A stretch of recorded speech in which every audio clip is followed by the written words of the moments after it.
নমস্কার, আমি অ্যাস্ট্রোলজার সর্পকন্যা দেবযানী। আপনাদের নিজস্ব ইউটিউব চ্যানেল সর্পকন্যা দেবযানীর অনুষ্ঠানে আপনাদের সবাইকে স্বাগত। গোটা ব্রহ্মাণ্ডে জলের অধীশ্বর চন্দ্র। আমাদের শরীরেও জল আছে। শরীরে ৭১% এবং ব্রেনে ৮০%। তাই শরীরের ওপর, ব্রেনের ওপর চন্দ্রের প্রভাব সবচেয়ে বেশি। তাই চন্দ্রের তিথি অনুযায়ী আমাদের শরীরও কিন্তু নানানভাবে তোলপাড় হয়। আমাদের যে মুনি ঋষিরা তারা এই টানের কথা জানতে পেয়েই শরীরকে সুস্থ রাখার জন্য বিভিন্ন তিথিতে, বিভিন্ন চন্দ্রের টানের বিভিন্ন তিথিতে আমাদের শরীরকে বিভিন্ন নিয়মে বেঁধে দিয়েছিলেন, যার মধ্যে পূর্ণিমা, অমাবস্যা, একাদশী, অষ্টমী এই সবগুলো রয়েছে। এই সমস্ত নিয়ম বা তিথির মধ্যে সবচেয়ে বেশি যেটা কষ্টকর বা কঠিন তিথি সেটা হলো একাদশী তিথি, আবার কৃষ্ণপক্ষের একাদশী তিথি। এই একাদশী তিথিতে শরীরের মধ্যে জল সবচেয়ে বেশি তোলপাড় করে, মানুষের শরীর সবচেয়ে বেশি খারাপ হয়।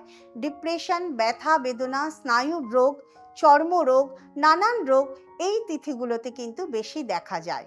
১২টি একাদশীর মধ্যে এই যে জ্যৈষ্ঠ মাসের কৃষ্ণপক্ষের যে একাদশী, যা যোগিনী একাদশী নামে খ্যাত, যার কথা আজকে আমি বলবো, এই একাদশী সবচেয়ে গুরুত্বপূর্ণ। চলুন শুনতে থাকি। যোগিনী একাদশী জ্যৈষ্ঠ মাসের কৃষ্ণপক্ষের যে একাদশী। ঋষি মার্কণ্ডেয় বলে গেছিলেন যে যত রকমের একাদশী আছে সেই সমস্ত একাদশীর মধ্যে এই একাদশী সবচেয়ে গুরুত্বপূর্ণ। শরীরকে সুস্থ রাখতে, বিভিন্ন ভাইরাস ঘটিত রোগের হাত থেকে বাঁচতে, স্কিন ডিজিজ থেকে বাঁচতে, স্নায়ুর রোগ থেকে বাঁচতে এই একাদশী যদি নিয়ম করে পালন করা হয় তাহলে মানুষ সুস্থ এবং সবল থাকবে। 2025-এ এই যোগিনী একাদশী শুরু হচ্ছে। আজকে তার কথা বলবো। 20শে জুন শুক্রবার ভোর 4:01 থেকে এই একাদশী শুরু হচ্ছে।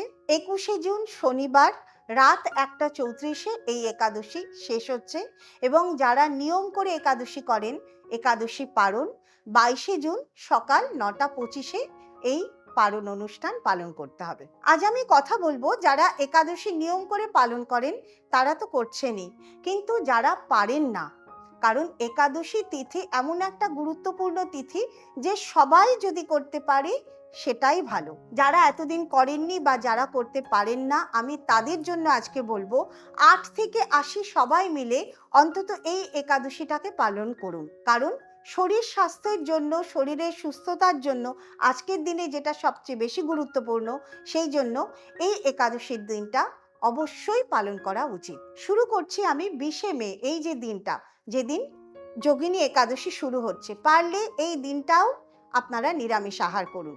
21শে জুন যেদিন একাদশী শেষ হচ্ছে, এই দিনটায় 5টা জিনিসকে আপনারা একেবারে খাবেন না।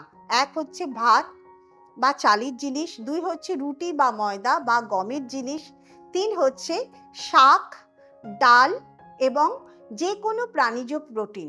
এটা 21 তারিখে আপনারা খাবেন না।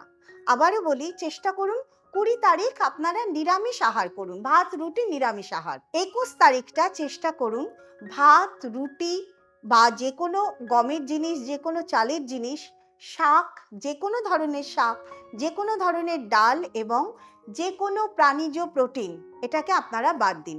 এই দুটো দিন, আমি 22 তারিখের কথা বলবো না, এই দুটো দিন আপনারা পালন করুন। সকাল থেকে একটু সকাল সকাল স্নান করুন। দেখবেন আগের দিন থেকে 20 তারিখ থেকে যখনই আপনারা নিরামিষ পালন করছেন, দেখবেন মনের মধ্যে অটোমেটিক্যালি একটা পবিত্রতার ভাব বা একটা পুজো পাঠের ভাব এটা কিন্তু চলেই আসে। কারণ খাদ্যের মধ্যেই সব কিছু। আমরা যখন নিরামিষ আহার করি তখনই কিন্তু আমাদের সত্ত্বগুণ আমাদের শরীর বা মন থেকে বেরোয়। আমাদের পরিপাক ক্রিয়ার থেকে সত্ত্বগুণ বা এই হরমোন আমাদের ব্রেনে যায় এবং মন কিন্তু আমাদের পবিত্র হয়, শান্ত হয়। 21 তারিখ এই ধরনের খাবারগুলো আমরা যদি বাদ দিই তাহলে সেই দিনটা একাদশীর যে ব্যাড এফেক্ট সেটা থেকে কিন্তু অনেকটাই মুক্ত হলেন। যারা বা হেভি ওয়েট বা অতিরিক্ত ওজন নিয়ে ভুগছেন বা যারা নানান রকম শরীরের নানান রকম সমস্যায় ভুগছেন, সিজনাল জ্বর, সর্দি, কাশি বা নানান ধরনের মাথা যন্ত্রণা, তাদের আমি বলবো যে শরীর যদি দেখছেন যে ম্যাক্সিমাম টাইম অসুস্থ থাকে, একাদশী পালন করুন। মাসে 2টো একাদশী আপনারা যদি ঠিকমতো আহারের দিক থেকে যদি পালন করতে পারেন, দেখবেন শরীর 3-4 মাসের মধ্যে থেকেই কিন্তু ভালো হওয়া শুরু হবে। এবার আসি পুজো পাঠের কথা। যার জন্য এই একাদশী পালন তাকেই যদি স্মরণ না করলাম তাহলে কি করলাম? একাদশী পালন করা হয় ভগবান শ্রী বিষ্ণু এবং মা লক্ষ্মীর জন্য। বিষ্ণু লক্ষ্মীর পুজো করে আমরা একাদশী পালন করি। ওই দিন সকাল সকাল স্নান করে সকাল সকাল ঘরদোর পরিষ্কার করে আমরা মা লক্ষ্মী এবং বিষ্ণুর পুজো করব। কিভাবে? সাদা মালা তাকে পরাতে পারি, সাদা একটি বস্ত্র, সেটা সাদা চেলি হোক, সাদা চেলিই বলবো, যে আসন বা সাদা আসন পেতে তার ছবি বা বিগ্রহ আমরা রাখতে পারি বা তার সামনে রাখতে পারি। এবার তুলসীর মালা বা তুলসী আমরা সবচেয়ে ভালো, আমি যেটা বলবো 108টা তুলসী নিয়ে, বা যদি 108টা জোগাড় করতে না পারেন 8টা তুলসী বা নিদেন পক্ষে 2টো তুলসী নিয়ে যেটা আপনারা পারবেন সেটা করুন। 108 বার মন্ত্র জপ, খুব সহজ মন্ত্র আমি বলছি। তুলসী যদি পারেন 108, নইলে 8 বা 2টো তুলসী আপনারা গোবিন্দর চরণে অর্পণ করুন। তারপরে ওং নমো ভগবতে বাসুদেবায়, এই যে মন্ত্র, এই মন্ত্র 108 বার উচ্চারণ করুন। দেখবেন এই মন্ত্র উচ্চারণ যত করছেন তত দেখবেন শরীরের মধ্যে রিন রিন ভাব কিন্তু তৈরি হচ্ছে, শরীরের মধ্যে আলাদা একটা শক্তি পাচ্ছেন। মন্ত্র উচ্চারণ যখন শেষ হবে তখন নিজেরাই ফিল করতে পারবেন একটা যেন অন্য জগতে পৌঁছে গেছেন। এই যে আমরা যত রকম তিথি বা যত কিছু পালন করি, যদি ঠিকভাবে, হয়তো সম্পূর্ণ ঠিকভাবে পারবো না, কিন্তু যতখানি ঠিকভাবে পারা যায় সেটা যদি আমরা করতে পারি, ফল ও লাভ আমাদেরই হবে। এই যে মন্ত্রোচ্চারণ করে গোবিন্দকে মালা পরিয়ে মা লক্ষ্মীকে প্রণাম করে তাকেও সিঁদুর অর্পণ করলাম। হ্যাঁ, একটা কথা বলে দিই, যদি ফটো থাকে সেই ফটোতে আগে গঙ্গা জল দিয়ে মুছে নিন। যে কোনো পুজো করার আগে বিগ্রহ হোক ফটো হোক তাতে জল দিয়ে মুছে নেবেন, কারণ ধুলো পড়ে। সেই ধুলোর মধ্যে আমরা যখন বিগ্রহকে পুজো করি সেই পুজোর ফল কিন্তু আমরা পাই না। আমরা যেমন প্রতিদিন স্নান করি আমাদের শরীরকে ঠিক রাখার জন্য, পরিষ্কার করার জন্য বিগ্রহ বা ছবিকেও প্রতিদিন মুছতে হবে, যাতে তার সঙ্গে আমাদের চোখের কন্টাক্ট যাতে ঠিক মতো হয়। বিগ্রহতে ধুলো পড়া থাকলে তার চোখ আমাদের সঙ্গে কিন্তু আসে না।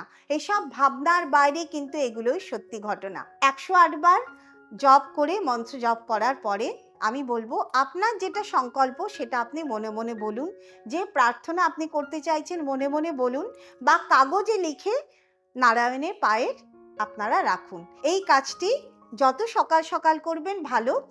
12টার পরে কিন্তু এই কাজ করবেন না। আর যদি কোনো উপায় না থাকে তাহলে আমি বলবো 12টা থেকে 1টা করবেন না, 1টার পরে আপনারা এই পুজো করতে পারেন। আমি বলবো সবচেয়ে ভালো সময় সকাল 9টা থেকে 10টা, এর মধ্যে আপনারা একাদশীর পুজো করুন, একাদশী পালন করুন। বছরে যে 12টি একাদশী আছে সবকটা যদি নাও পারেন চেষ্টা করুন কিছু কিছু একাদশী পালন করতে। পূর্ণিমা অমাবস্যায় একটা কথা আমি বলে দিই, পূর্ণিমা অমাবস্যায় নিরামিষ আহার, পারলে ভাত খাবেন না। একাদশীর দিন ভাত, রুটি, শাক, ডাল এবং নিরামিষ আহার করুন। আর মাসের যে 4টি সোমবার তার মধ্যে যে কোনো একটি সোমবার ভাত খাওয়া বন্ধ রাখুন, নিরামিষ আহার করুন। শরীরের আপনার যদি ওয়েট বেশি থাকে, ওজন বেশি থাকে, আপনি চেষ্টা করছেন কমানোর, আপনার শরীরে নানান রকম শারীরিক অসুস্থতা আছে, করতে থাকুন। 3 মাসের মধ্যে আপনি ফল পাবেন। যোগিনী একাদশীর দিন আসুন সবাই মিলে মা লক্ষ্মী এবং নারায়ণের পুজো করি, আমাদের জীবনকে উন্নতির দিকে নিয়ে যাই। যত পুজো পাঠ করব তত বেশি গ্রহের শুভ প্রভাব আমরা পাবো। এই বলে অনুষ্ঠান শেষ করছি। সবাই ভালো থাকবেন। যারা যোগাযোগ করতে চাইছেন 2 থেকে 6 তারিখ আমাকে শিলিগুড়িতে পাবেন এবং কলকাতায় আমাকে পাবেন ফরিয়াপুকুর টকিশো হাউস সিনেমা হলের নিচে আমার চেম্বার জুপিটার। 2টো ফোন নাম্বার যাচ্ছে, সেই ফোন নাম্বার নিয়ে যোগাযোগ করতে পারেন। এবং সবাই ভালো থাকবেন। নমস্কার।